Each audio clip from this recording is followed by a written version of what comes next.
ராசிக்காரர்களுக்கு 28 வயசுக்கு மேலதான் நல்ல நேரமா?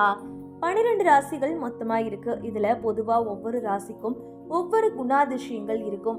அந்த வகையில மேஷராசிக்காரர்களுடைய குணாதிசயங்கள் பற்றி இந்த பதிவுல பார்க்கலாம்.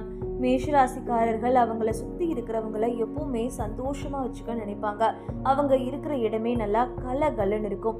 அநியாயத்தை கண்டா பொங்குறவங்களா எல்லாரையும் எதிர்த்து கேள்வி கேட்பாங்க. காதல் வாழ்க்கை அப்படின்னு எடுத்துக்கிட்டா அதுல ரொம்பவே உஷாரா இருப்பாங்க. பழகிறவங்க எல்லாத்தையும் ஈஸியா நம்பிடுவாங்க. ஆனா யாராவது நம்பிக்கை குறைவா நடந்துக்கிட்டா அவங்க பக்கம் திரும்பியே பார்க்க மாட்டாங்க. வாழ்க்கையில இவங்க எடுக்கிற எல்லா முடிவுகளுமே அந்த சூழ்நிலைக்கு சாதகமானதாகவும் நல்ல முடிவாகவும் தான் இருக்கும். எப்பவுமே ஒரு இடத்துல உட்காராம நல்லா சுறுசுறுப்பா எப்பவுமே ஆக்டிவா இருக்கக்கூடிய நபர் தான் மேஷ ராசிக்காரவங்க. 27 வயசுக்கு மேலதான் இவங்க வாழ்க்கையில பல சாதனைகளை செய்து முன்னேறுவாங்க. நீங்க மேஷ ராசிக்காரரா இருந்தா இதுல